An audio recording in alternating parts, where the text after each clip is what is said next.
Before the miracles, before the crowds, before the cross, there was a family, a real one, a home where laughter, disagreements, meals, and everyday work filled the air. In this home grew four brothers, James, Joses, Simon, and Jude, and their older brother was Jesus.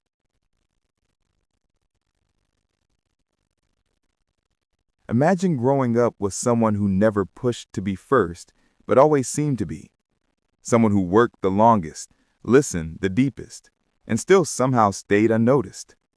The brothers saw him not as the Christ, but as the quiet one, who helped Joseph carve beams, who fetched water, who didn't argue back. They admired him. They misunderstood him. They loved him, just like brothers do.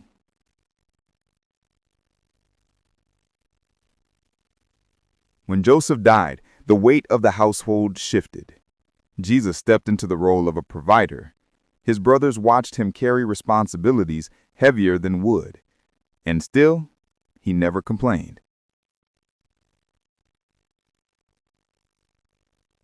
When Jesus finally left home at about 30, it wasn't with a dramatic farewell.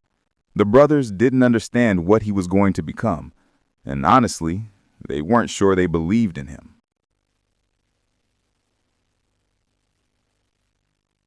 Mary knew who he was. The brothers weren't convinced. They heard rumors, stories, crowds forming, but they also heard the whispers, "He's out of his mind." And in moments of fear, they wondered.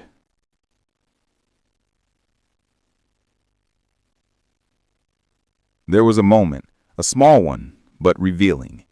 At a festival in Judea, Jesus' brothers pushed him, almost dared him to go public. Maybe it was sarcasm. Maybe it was frustration. Maybe a painful mix of both.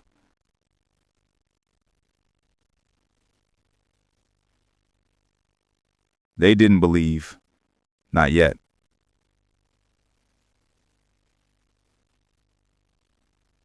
When Jesus was arrested, the brothers didn't run to defend him. Fear paralyzed them. The son they grew up with was now marked for death.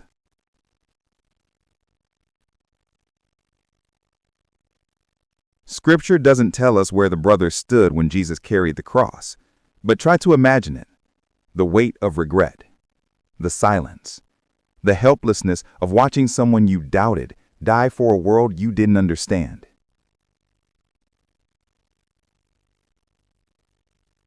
Grief changes people, but for Jesus' brothers, something else was coming, something impossible.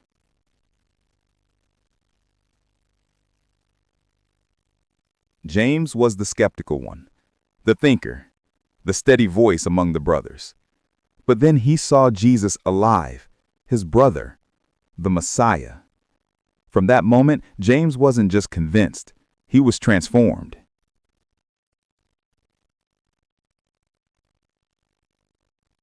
Jude once doubted too, but after the resurrection, his heart ignited. He'd go on to write one of the shortest yet most intense letters in the Bible, a warning, a plea, a fire in words.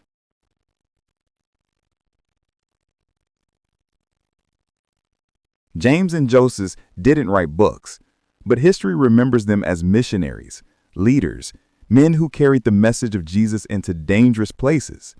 They never claimed glory, they just served.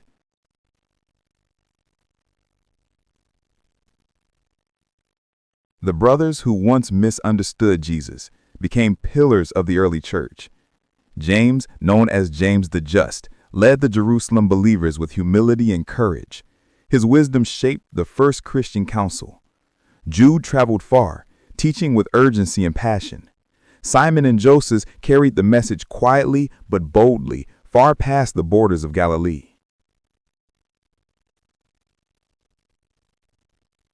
Like many early followers, they paid the highest price. James, martyred in Jerusalem. Jude, believed to have died while preaching the gospel. Simon, tradition says, executed for refusing to deny Christ. Joseph, less is recorded, but his life echoes in the legacy of the early church.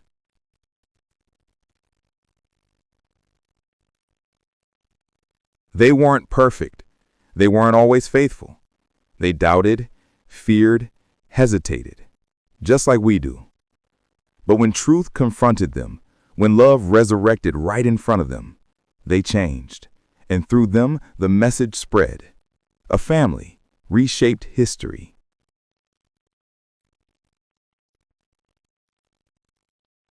Now these all continued with one accord in prayer. Acts 1, verse 14.